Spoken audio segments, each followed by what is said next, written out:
Hi guys and welcome back to my channel. The case that I'm going to be looking into today is a little bit different in the sense that although what happened was horrific, I'm not trying to say that it wasn't, we actually have a survivor story, which in my books is just amazing because you don't get it very often. And when it comes along, obviously something traumatic will happen and it is horrific, but for them to actually live through it and to come out on the other end and still be able to carry on their life, I just find he's just so amazing and so nice. And it's a really good story to tell for other people because the person that this happened to was called Cara Robinson Chamberlain, and she has tried to spread her story far and wide. At first she tried to keep it like a bit of a secret, but now it happened like 20 years ago. She wants her story shared. She wants to show people that people can survive and maybe give you tips on sort of maybe how to handle a situation if you ever find yourself in it, I guess. It just could be very useful and her story should be spread far and wide. That's for sure, in my opinion anyway. So that's what we're going to do today.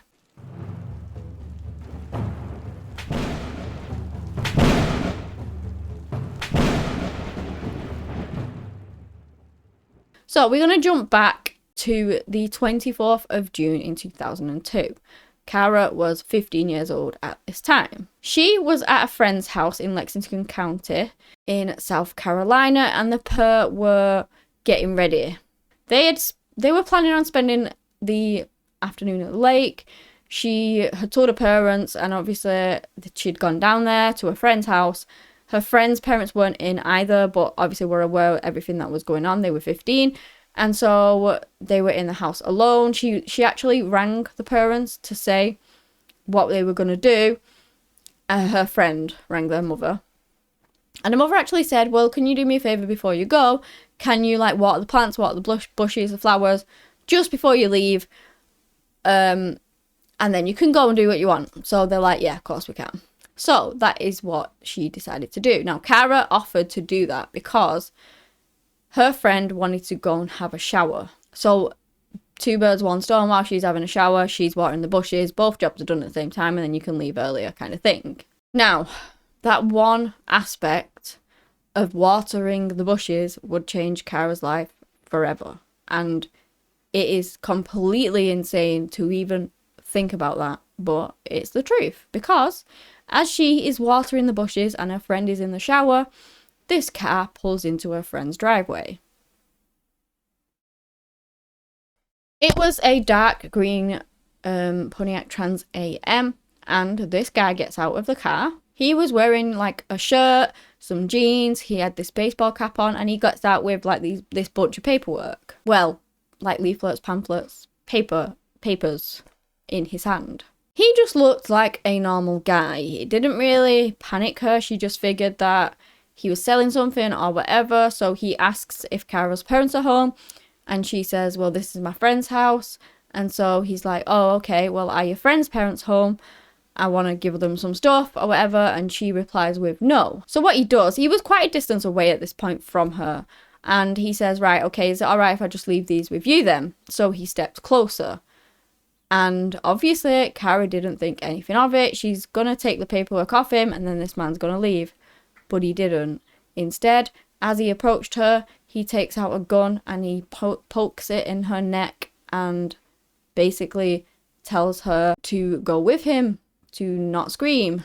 And she did. In that moment, her gut was telling her, he's bigger than me, he's stronger than me, he's got a gun, don't scream. Don't do anything that might anger him. Just do what he said. And so she did. He takes her to his car and he forces her to kneel inside of this like big plastic storage box thing. And that was in the backseat of his car. He then put the lid on and got in the car and started driving. Now, Cara, she knew what this was. She knew why men take young girls off of the streets. You know, she's not unaware of the horrible things that people do, and so she's preparing herself for what's coming and she's formulating a plan and wondering how the hell she's going to get out of this. So what she does is she decides that she's going to try and memorize things, which I know people have photographic memories and stuff, or just really good memories. Mine's absolutely rubbish. I would be terrible at that. But she remembers the serial number of the box she's inside of. She decides that, because she knows the area pretty well, she's going to try and remember the route he takes. Does he go left, right, down the street, to try and figure out along the journey about where she is? I would have forgotten that long ago, and I would have just been screwed. Just to put it out there. But she did all of these crazy things, tried to memorize everything, which I found just so amazing. Because she figured that if she could get out of this, she wanted to know where she was, to be able to take the police to where she was, kind of thing, which is just such clear thinking in such a horrific situation she'd found herself in such a terrifying situation. And I think she's very admirable for that. Not only did she remember all that, she's trying to remember the songs that were played as well. She thought that he had driven about 10 or 15 minutes, and then he pulled over at the side of the road. He goes to the car, opens the tub, and then he restrains her. He handcuffs her hands, ties up her legs and puts a gag in her mouth, and then puts her back in the box. And off they go again. She, once more, was really calm about it all. She, in her head, wanted to make him feel like she was his friend, because people can make people open up sometimes like that.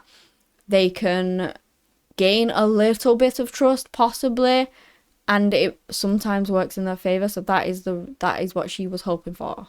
She even noticed that which kind of cigarette he was smoking, which was Marlboro Red. I mean, this is what I'm talking about. She literally thought about everything. She actually said that fear barely kicked in. It was just a survival mechanism for her, and she just figured that she had to remember everything, or at least try, and wasn't even she was scared. I'm not trying to say she wasn't, but do you know what I mean? She said that fear didn't even kick in. She just knew she had to survive, and that was it. Then he carries on driving. She tries to remember the route some more. He pulls over, and this is when he takes her into his house. She even notes that she was pulled out of the car in the box, dragged along concrete, and then sort of recognized when she went over the hump, and then that she was dragged along a wooden floor kind of thing. And that was it. She was now in his apartment. In the meantime, obviously, her friend, who was actually called Heather, I don't think I mentioned that, has since had her shower, come downstairs to come and find where she's gone, what's going on, and just finds nothing. What she does find is that the hosepipe that Kara was using to water the bushes, plants, whatever, was still running. So that was still there, that was still on, but she was nowhere to be found. She knew straight away that something was not right here, and she called everyone. The police, her mum, Kara's mum, everyone. Now, of course, when the police arrived, they found no signs of a struggle, which they wouldn't, because Kara didn't struggle. She just went with him. Because he had a gun to her, obviously, it wasn't willingly. But some people do say that, and I have read this up as well. If you are being taken by somebody, kick, scream, shout, do whatever you can to try and alert somebody else as to what is happening. I know that's not what Kara did, and it did work out for Kara, thank goodness. But if you can get somebody who's around the area or whatever who knows, I know he had a gun, and you're risking it, thinking, well, what if he shoots me? But his intent is to take you, not to kill you straight away. So I don't know, just go with your gut, really, because either works. You can either try the Kara approach, I guess, where you just go willingly, try and hope that you can befriend him and, just get under his skin and stuff like that, or just kick, scream, and try and alert anybody around you that you are being taken against your will. So anyway, let's get back to the story. The police found no evidence of that, but her mother said she would have never in a bazillion years gotten in a car with a stranger. So, she must have been taken. Now back with Kara in the apartment, he does open the box and he lets her out. Reminds her that he's got a gun, of course. And he does take the gag out and take her restraints off, but it basically tells her not to scream. And Kara once more decides that she's gonna take a good look around, memorize some things, try and remember everything she can about this man and about his house. She looked on the fridge and found names of his doctor, his dentist. She noticed that he had some lizards, some fish in his house, just anything to try and pinpoint him, basically, if she managed to get out of this. And her plan, again, was to keep him calm, keep him collected. At one point, he asked her if she wanted anything to eat, and she said, no, I'm not hungry right now, but is there anything I can do for you? Just to try and be friends with him. And I think she actually ended up sweeping his kitchen or something at some point. She was putting him at ease and making him feel comfortable around her, making him sort of have the aspects of trust around her. And that's kind of exactly what police negotiators do, really. She was absolutely magnificent. She was able to control everything, her fear, her worry, her absolute terror of everything that was going on, push it all down and think clearly and form a plan. He asked her questions like if she had a boyfriend, if she'd had previous sexual experiences.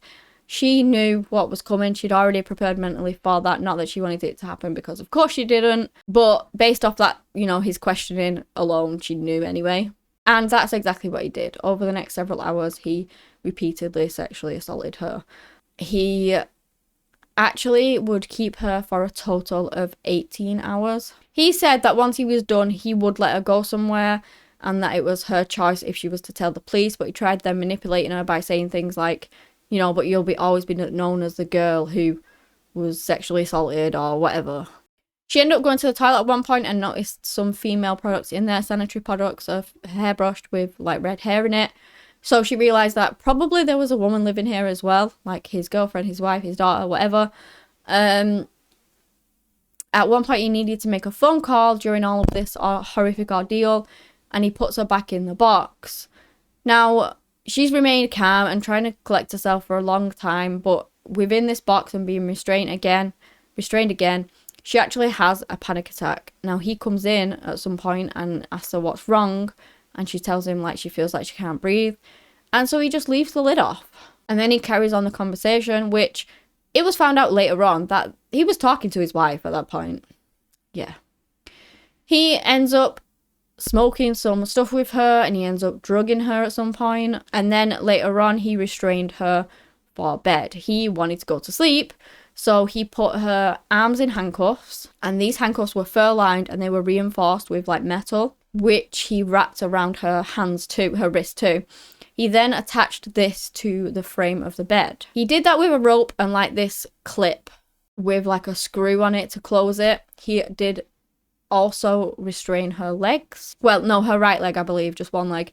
He kind of did the similar thing where he put the clip on it with the screw on it and tied it to the bottom of the bed. Eventually, Kara fell asleep next to the man that had kidnapped her, her captor, because she was exhausted and she couldn't really do anything more. But she did actually wake up later on, and he was still asleep. It was early, the light was sort of just coming through the window, flickering sort of as the sun's rising, and so she saw her opportunity, and this was it. He was still asleep, breathing heavily next to her. What she did was manage to unscrew the sort of clip that was, sorry, I've got an itch, unscrew the clip that was around, her wrist that was tying that to the bed, with her teeth, I believe. And then she obviously managed to, once her hands were free, still in the cuffs, she managed to unscrew the clip that was on her leg and binding her leg. And she got out of there. She was wearing one of his shirts because that's what he put on her. She managed to get into a pair of her own shorts and she legged it. Now, she was also aware that the window that the man was sleeping in was pretty much facing her escape route. And so she's just running away thinking if he wakes up and sees me, he could easily come and grab me, but she obviously carries on regardless. She was also worried that he might shoot her from the window too, because obviously if he sees her that she's escaping, maybe he's got an out to lose at that point, and so he just sort of takes a shot on her, but, she has to go either way. She saw a car in the apartment parking lot, and she flagged this car down. Basically was still handcuffed with the pink fluffy handcuffs. I don't know if they're pink, I just added that one on. She told them that she'd been abducted and she wanted them to take her to the police station. Obviously, imagine their surprise at seeing this poor girl. And that's exactly what they did. They bundled her in the car and they took her straight to the police station. It was said at first that she felt like the police didn't really believe her, but she's literally there, still in her handcuffs, which I don't know why she got that inkling, but she did. And then they looked into everything, and that is when they found the missing persons report that Kara's mother had actually filed because she was missing. And so I guess that's when it more hit home. You know, they were really shocked by it all. So I don't know whether just the sheer shock factor of it all and just they basically couldn't believe it. But yeah, it was actually true. The police asked her if she thought that they could direct her to the right apartment. And something I forgot to mention, she asked the couple who picked her up to remember where they was so that basically they could take her back later and they knew where it was, which they did. The police asked if she knew which apartment it was. And like I said, she'd been trying to remember everything. But because she'd been cramming so much into her head, she couldn't remember the exact one. And obviously at that point, she was panicking because she's thinking he's going to wake up, he's going to get me, he's going to shoot me, you know. So she didn't remember exactly which one it was. But they see this man who was quite close by. I believe he was on a golf course or something like that. Or a golf cart. Not a golf course, it was a golf cart, sorry. And thought that maybe he was the manager. So they went and spoke to him. And sort of the man described everything. And he knew exactly who that person was. And it turns out that he was called Richard Mark Inovitz. And not only had he kidnapped Kara, thankfully she survived, which just like I said is astonishing and amazing, and I'm so glad that she did. But it turns out that she was actually kidnapped by a serial killer. Yeah. Inside his apartment, they found a locked box. And this locked box contained newspaper clippings. And these were about the unsolved murders of Sophia Silver, who was 16, and two sisters, Kristen, 15, and Katie Lisk, 12, of Pennsylvania. Now, I'm just going to briefly go over their cases. Sophia Silver happened on the 9th of September in 1996. She went outside to do her homework on the front steps of her house, and then she was gone. A little more after a month, farm workers found her decomposing body in a swamp. Then two other teenage girls went missing, Kristen and Katie Lisk. And then 5 days later, their bodies was found in a river. Investigators at the time suspected it was the work of the same killer. The aspects were the same, like their area had been shaved, and that had happened on all three of the girls, which is just disgusting, like really bad. They had been sexually assaulted and then killed and dumped. So although they found all this stuff, which is amazing, and Kara actually helped to solve all these other cases because of what happened to her. Whether he would have let Kara go, like he said he was going to, or whether she would have just been another statistic of his murders, who knows. Luckily she managed to get out of there. But when they went to his apartment, he was not there. He'd gone. What he actually did was he called up his sister and confessed his crimes to her. Police actually eventually caught up with him in Florida, and a high-speed chase thing happened. But the police did eventually catch up to him. And what they did is they released a dog. They were really concerned that he had a pistol at the time because obviously he'd had one on Kara and stuff like that. So they released this dog, and this dog got to him, and I believe it attacked him like several times. And this is when he took the gun, pointed at himself, and took his own life. And that was the end of that. That was the 27th of June 2002 at about 10:52 p.m, I believe. He was pronounced deceased at the scene. Kara really wanted him to go on trial. She was really gutted because he got the easy way out kind of thing. You know, he didn't have a trial. He didn't have to face what he'd done. And she wanted him to face her. She wanted him to see her again and know that she was his downfall. To look at her and know, this is her own words as well, to look at her and know that choosing her was the biggest mistake of his life. And that is the end of it, really. You know, he didn't serve any time for the murders that he did. He didn't serve any time for what he did to Kara. Thankfully, he can't hurt anyone else. At least that's one good thing about it. Kara went on to live her life. She wanted to be in like a justice. She wanted to be in the justice system, basically. She went on to go to South Carolina Criminal Justice Academy. She had vowed to become a crime fighter. And now she She went through a stage actually in one of her classes. It must have been so strange for her and so horrific. They actually started talking about her case. They didn't know it was her because she kept it under, you know, under wraps. She didn't want to tell anyone. She didn't want to be known as a victim or whatever. And so she never told anyone. But when it came up in a class at the end, she went up and told the teacher that that was her story that he just told and that he was educating her mom, which, how crazy is that? And after that, she kind of started spreading her story. Now she uses social media as a platform, TikTok, etc. She's had films done about her. And she just hopes that her story can provide encouragement and hope to other people, to survivors out there.